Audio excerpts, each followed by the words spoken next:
누가복음 2장 25절부터 38절까지 제가 읽겠습니다. 그런데 마침 예루살렘에 시므온이라는 사람이 있었는데 그 사람은 의롭고 경건한 사람이므로 이스라엘이 받을 위로를 기다리고 있었고 또 성령이 그에게 임하여 계셨다. 그는 주님께서 세우신 그리스도를 보기 전에는 죽지 아니할 것이라는 성령의 지시를 받은 사람이었다. 그가 성령의 인도로 성전에 들어갔을 때 마침 아기의 부모가 율법이 정한 대로 행하고자 하여 아기 예수를 데리고 들어왔다. 시몬이 아기를 자기 팔로 받아서 안고 하나님을 찬양하며 말하였다. 주님, 이제 주님께서는 주님의 말씀을 따라 이 종을 세상에서 평안히 떠나가게 해주십시오. 내 눈이 주님의 구원을 보았습니다. 주님께서 이것을 모든 백성의 앞에 마련하셨으니 이는 이방 사람들에게는 계시하는 빛이요 주님의 백성 이스라엘에게는 영광입니다. 아기의 아버지와 어머니는 시므온이 아기에 대하여 하는 이 말을 듣고서 이상하게 여겼다. 시므온이 그들을 축복한 뒤에 아기의 어머니 마리아에게 말하였다. 보십시오. 이 아기는 이스라엘 가운데서 많은 사람을 넘어지게도 하고 일어서게도 하려고 세우심을 받았으며 비방받는 표징이 되게 하려고 세우심을 받았습니다. 그리고 칼이 당신의 마음을 찌를 것입니다. 그래야 많은 사람의 마음속 생각들이 드러나게 될 것입니다. 아셀 지파에 속하는 바누엘의 딸로 안나라는 여예언자가 있었는데 나이가 많았다. 그는 처녀 시절을 끝내고 7해를 남편과 함께 살고 과부가 되어서 84살이 되도록 성전을 떠나지 않고 밤낮으로 금식과 기도로 하나님을 섬겨왔다. 바로 이때 그가 다가가서 하나님께 감사를 드리고 예루살렘의 구원을 기다리는 모든 사람에게 이 아기에 대하여 말하였다. 아멘. 그 심리학 연구 중에 더닝크루거 효과라는 것이 있습니다. 더닝이라고 하는 사람은 코넬 대학의 사회심리학 교수였고요. 크루거는 그 연구를 같이 수행한 당시 박사과정 대학원생이었습니다. 그래서 두 사람의 이름을 따서 더닝크루거 효과라고 하는데요. 이건 뭐냐? 능력이 부족한 사람은 자신의 능력을 과대평가하고 반면에 능력이 뛰어난 사람은 자신의 능력을 과소평가한다고 하는 것이죠. 우리 학창시절에 보면 그런 경험이 있을 것입니다. 좀 공부를 잘 못하는 학생인데도 늘 시험 끝나고 나면, 이번에 잘 본 것 같아 그러는데 결과도 형편없는 경우가 많고요. 반대로 또 공부 잘하는 학생들은 망쳤다 그러고 온갖 죽을 상을 지어도 결과를 보면 아주 우수한 성적이 나오는 경우가 많습니다. 세상 사례가 다 그런 모양입니다. 능력이 뛰어난 사람은 겸손을 하고 말할 것까지는 없고요. 그냥 좀 자기에 대해서 낮추는 경향이 있고, 경력이 없는 사람, 그러니까 능력이 뛰어나지 않은 사람보다 자기를 높이는 경향이 있다고 합니다. 이 실험을 어떻게 했냐면요. 모든 분야에서 다 해봤다는 거죠. 오히려 공부만 빼고 체스, 그러니까 서양식 장기죠. 체스, 그 다음에 운전 실력, 스포츠 실력, 이런 모든 것들을 다 종합해서 보니까 오히려 능력이 떨어진 학생들이 자기 자신감이 많이 있었다고 하는 겁니다. 그래서 이 사람들의 그 연구를 따서 오늘날 우리가 더닝크루거 효과라는 말을 씁니다. 어떻습니까, 여러분? 이게 사실 우리가 살면서도 그런 경우 많이 경험하는 것 같아요. 말씀드렸듯이 학창시절에 시험 볼 때를 비교해보면 그렇게 되고요. 또 우리가 주변에서 보면 별로 우리가 봐도 능력이 뛰어난 사람 같지 않은데 항상 좋게 말하면 자신만만한 것이고 나쁘게 말하면 없는 능력을 막 과시하는 사람도 있고요. 그 반면에 또 겸손이란 말보다는 또 이상하게 좀 괜찮은 사람인데도 늘 이렇게 주눅 들어있듯이 사는 사람들도 있습니다. 그런 예가 제일 잘 드러나는 것이 성경인 것 같습니다. 아브라함과 그의 조카 롯을 보십시오. 아브라함은 늘 하나님 앞에 겸손했습니다. 롯은 늘 자신만만했습니다. 아브라함이 하도 한심해가지고 나중에 땅을 분배할 때 이렇게 말하지 않습니까? 네가 저쪽 좋은 땅을 택하면 나는 이쪽 땅을 택할 것이고 네가 동을 택하면 나는 서를 택할 것이고 그러면 보통 조카 같으면 어떻게 얘기하겠습니까? 삼촌 이곳까지 가나안 땅까지 나를 인도해서 오셨는데 삼촌이 좋은 땅을 가지셔야죠. 작은 아버지가 좋은 땅을 가지셔야죠. 해야 마땅한데 롯은 좋다고 가집니다. 그리고 그 소돔과 고모라 지역에 살면서도 늘 그 지역 사람들 앞에서 이렇게 으스대면서 그 지역 사람들을 가르치고 변화시키고 그러기보다는 같이 어울려서 놀던 그런 사람입니다. 결국은 롯은 아브라함이 그렇게 자기 아들이나 다름없이 총애하던 조카였지만 끝은 안 좋지 않았습니까? 그렇게 비교가 됩니다. 또 세월이 지나서 사울 왕과 다윗 왕을 보십시오. 성경은 다윗 왕을 통해서 다윗의 왕조를 세우셨는데 사울 왕은 사실은 외모가 뛰어나서 성경에도 나오지 않습니까? 이스라엘 전역에서 사울 왕만한 사람이 없었더라. 외모가 뛰어나기로는. 성경에도 보면 요즘 말하는 얼평이 나옵니다. 얼굴평을 얼평이라고 하지 않습니까? 그 정도로 아마 잘생겼던 모양입니다. 키도 크고요.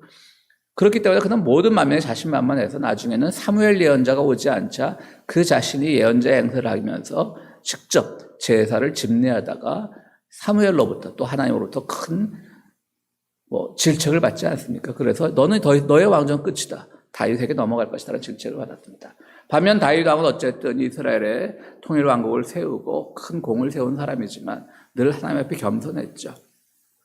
저는 어립니다. 왜 나만 이렇게 고생합니까? 징징대기도 많이 징징댔고요. 시편을 보면 반 이상은 다윗이 징징대는 소리입니다. 징징댄다는 건 사실은 좀 나쁜 표현으로 제가 그랬지만 그만큼 자기에게 자신감이 없었다는 얘기겠죠. 그러나 결과적으로 보면 이스라엘을 상징하는 것이 다윗의 별일 정도로 아우슈비츠에서도 좀 비유가 그렇습니다만 아우슈비츠에서도 유대인들을 다윗의 별로 구분했던 것처럼 다윗은 이스라엘을 상징하는 대표적인 인물이 되었습니다. 다시 또 역사를 거슬러 올라가면 모세와 아론은 어떻습니까? 아론은 모세의 형인데요. 늘 또 자신만만하게 하다가 그도 많은 고초를 겪죠. 근데 모세는 또 늘 하나님 앞에 겸손하려고 했습니다. 신약으로 넘어오면 가룟 유다와 사도 바울이 있습니다. 가룟 유다와 사도 바울은 물론 서로가 알지 못했고 만난 적도 없습니다. 그러나 가룟 유다는 뛰어난 사람입니다. 왜 뛰어난 사람입니까? 바로 열심당이라고 하는 당시 독립운동 계열의 그 유대교 지파의 한 일원이었기 때문에 자기는 부족한 게 없는 사람인 겁니다. 부족한 게 없다는 게 많이 가져서 그런 게 아니라 나는 도덕적으로 의로워. 지금 많은 사람들이 로마의 군합발 아래 신음하고 있는데 나는 이것을 왜 싸울 거야? 얼마나 오늘 우리가 존경해야 마땅한 사람 아닙니까?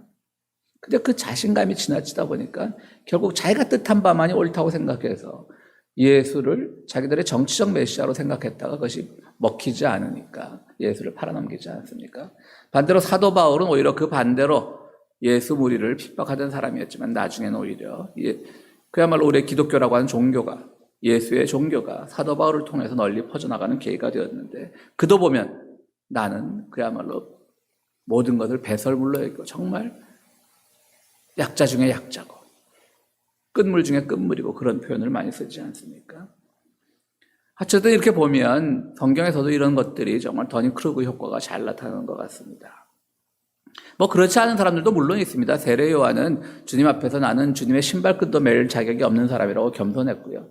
솔로몬 왕은 또 워낙 자신만만하고 똑똑하고 그랬던 사람이기 때문에 늘 자신만만한 그의 이야기들이 성경에 많이 나와 있습니다. 그렇습니다. 성경이 대표적인 경우들을 보여주고 있지만 말씀드렸듯이 우리가 어떨 때는 자신만만할 때도 있고 어떤 때는 또 약간 주눅들 때도 있고 이것은 경우와 시간에 따라 다른 것 같습니다. 오늘 본문에는 두 노인이 나옵니다. 한 사람은 시므온이라고 하는 사람이고요. 한 사람은 안나라고 하는 사람입니다. 성별도 각각 남자와 여자입니다. 두 사람 모두 예수께서 이제 유대교 율법에 따라서 8일이 되기 전에 할례 예식을 받아야 되는데 할례를 받으러 성전에 올라갑니다.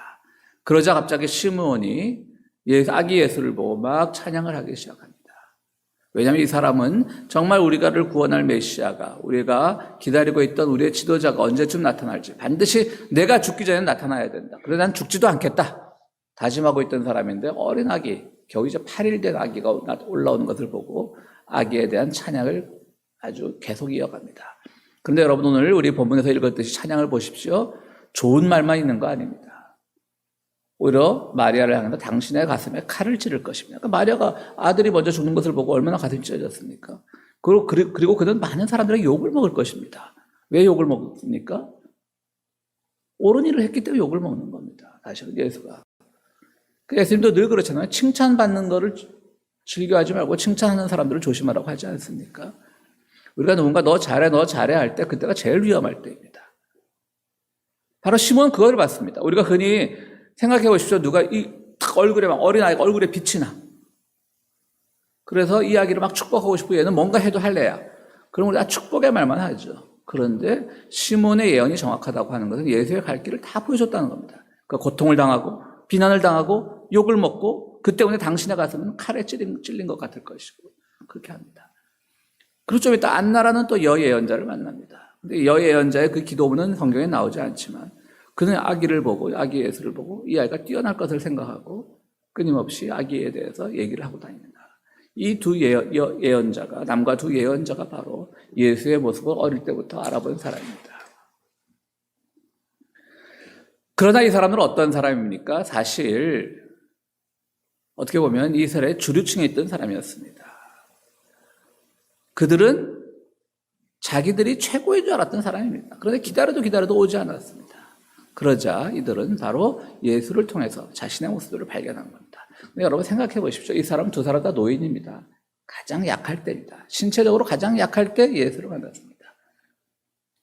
그리고 성전하면 지금은 뭐 이스라엘 가보면 통곡의 벽이라고 벽만 남아 있습니다. 성전을 지금 이스라엘의 재력이나 뭘로 생각해 보면 충분히 건축할 수 있지만 그 예루살렘 땅은 공명지구입니다. 지난 트럼프 정부 때 거기를 오히려 미국 대사관을 두고 수도로 자기들이 마음대로 임명하고 말이죠.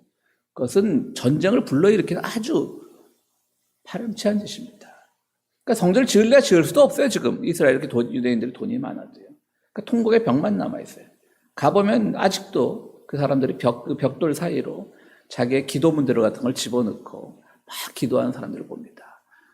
제가 히브리어를 잘 모르는 게 아니라 이제 다 잊어버렸지만 아마 그 기도문을 잘 들어보면 이런 얘기도 있을 것 같아요. 두 사람이 막 기도하는데 이 사람은 벽 잡고 막 기도하는데 잘 들어보면 제가 그걸 들었다는 얘기는 아니고요. 추측입니다. 잘 들어보면 옆에 있는 랍비 막 욕할 것 같아요.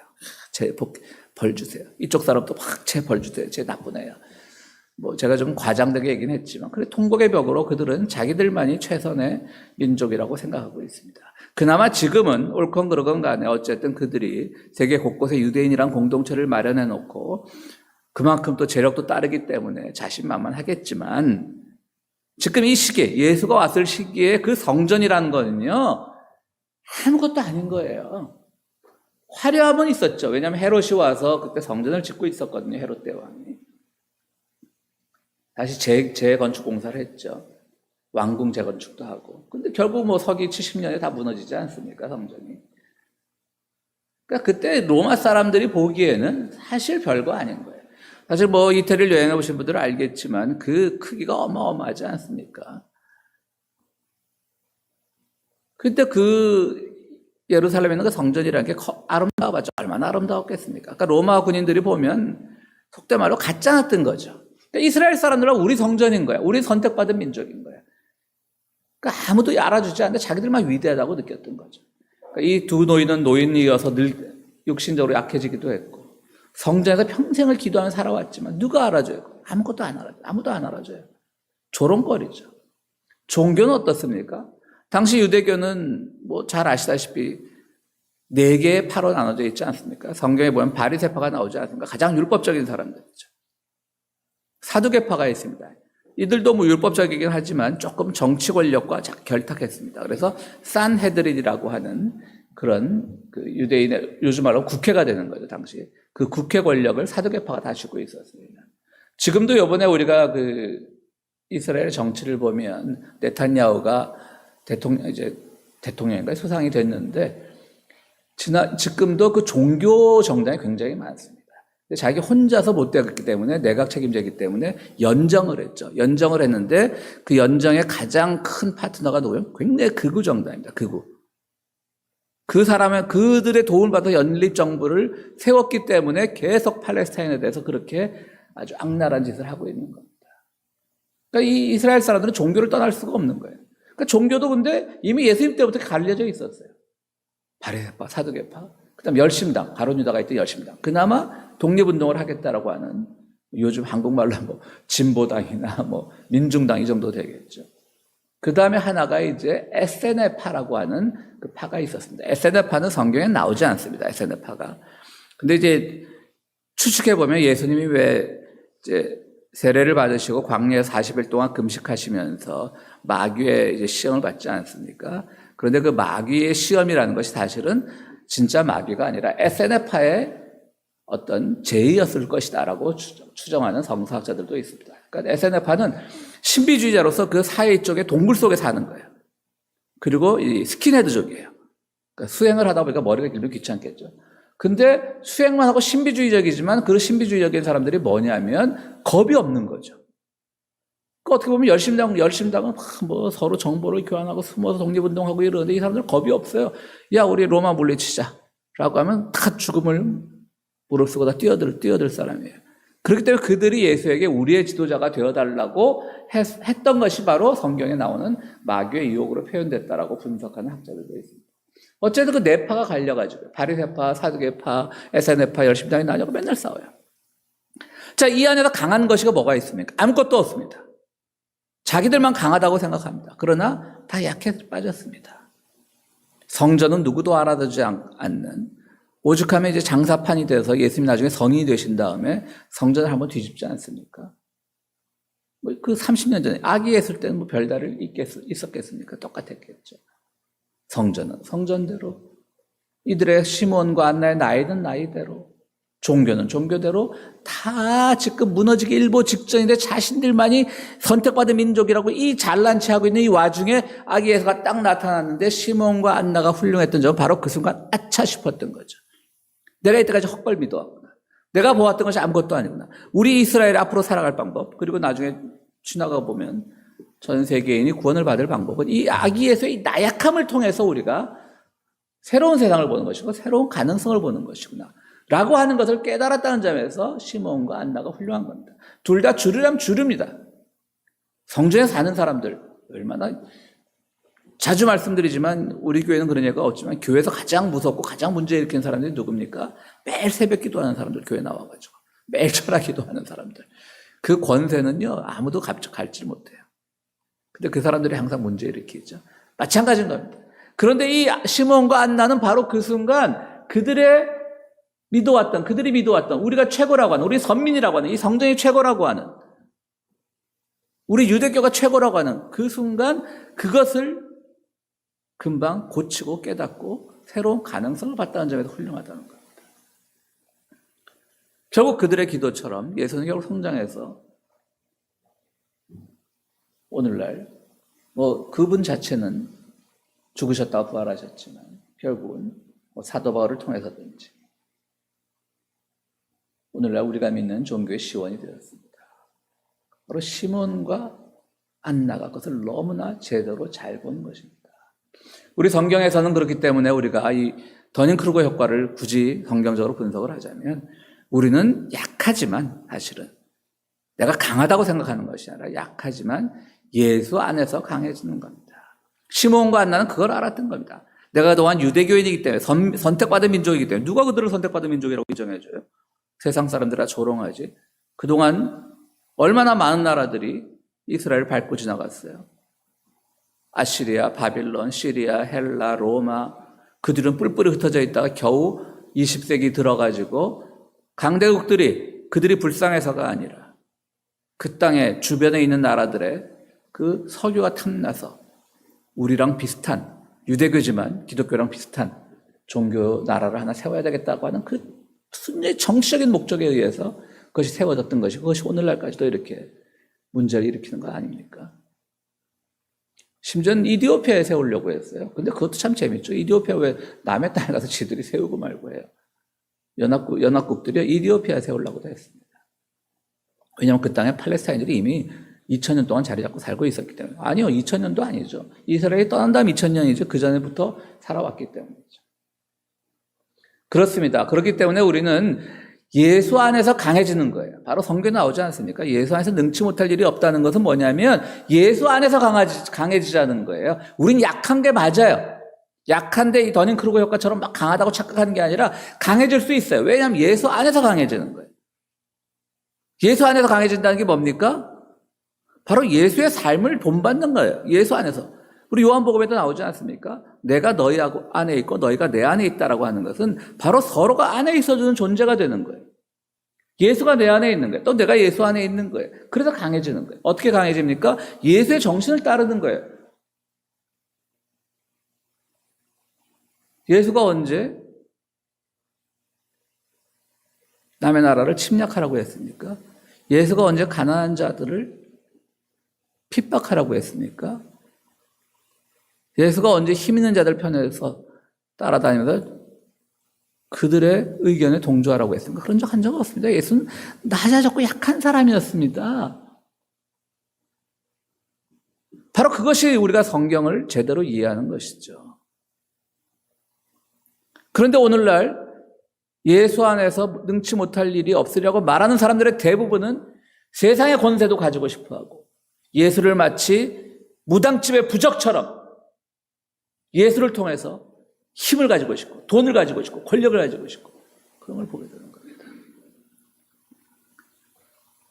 사실 우리가 속해 있는 이 미국 장로교 PCUSA는 한 5년 벌써 한 10년 됐죠. 이 동성이나 이런들의 사랑을 다 인정하기로 했지 않습니까? 그래서 이제 한국 교회들은 막 반대하면서 우리 교단을 탈퇴하겠느니 막 그러는데 탈퇴한 교회 거의 없습니다. 참 이것도 참 우스운 게요. 이런 말씀드리기가 참 그렇지만 재산권 때문에 그렇습니다. 탈퇴하면 재산을 뺏기니까 그냥 정말 자기들이 믿어서 신뢰하면 재산이까지 필요 없어. 동성애는 하나님의 뜻을 거역하는 거라고 뛰쳐나가야죠. 아무도 뛰쳐나가지 못하면서 재산권이 교단에 있다 보니까. 그러니까 저희는 재산권이 교단에 있는 게 얼마나 좋은지 모르겠어요. 그럼에도 불구하고 카톨릭이 굉장히 보수적이죠. 아무래도 뭐 신교보다는 정치적 발언을 하는 데 있어서 한국 카톨릭이나 독일 카톨릭 이런 데가 굉장히 앞서 있지만요. 미국 카톨릭도 굉장히 보수적입니다. 지금 세계에서 그 동성애를 반대하는 모든 카톨릭 교회의 의견이 가장 강하게 나타나는 곳이 바로 미국 카톨릭입니다. 그런데 지난 주간인가요? 우리 프란체스코 교황께서 그분이 뭐 동성혼을 인정한다는 건 아니에요. 카톨릭은 굉장히 큰 결정을 했죠. 동성 커플을 축복할 수 있는 권한을 주겠다는 거예요. 근데 그것도 굉장히 독소 조항이랄까? 잘 들어가 보면요. 그 축복할 때 그 카톨릭 사제가 신부가 성복을 성의를 못 입게 돼 있어요.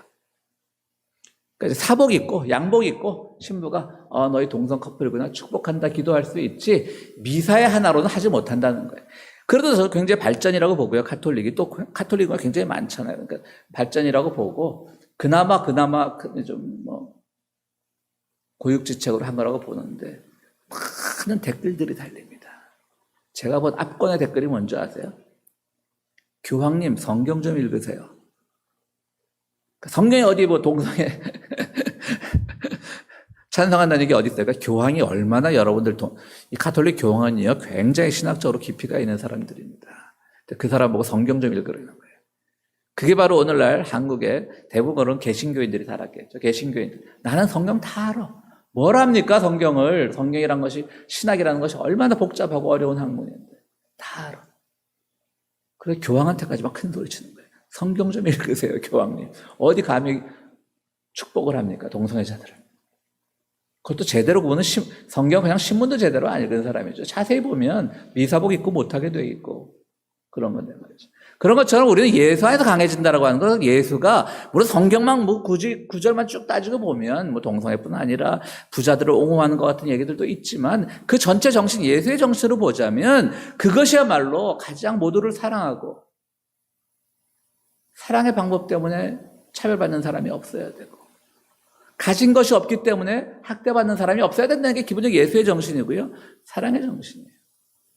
그 안에서 우리는 강해지는 거예요. 강해져서 그 강해진 힘은 뭐죠? 남을 억누르는 강함이 아니라 함께 약해지면서 함께 연대하면서 함께 걸어갈 수 있는 그 약함을 바로 시므온과 안나는 받던 겁니다. 난지 8일 된 아기 예수를 통해서부터요. 키에르케고르라고 하는 유명한 철학자 이런 말을 합니다. 당신이 강해질수록 당신은 치명적인 상처를 입을 것이다. 강해지고자 하는 사람은 상처를 받을 수밖에 없는 거죠. 사방의 적이니까. 그러면서 키에르케고르는요.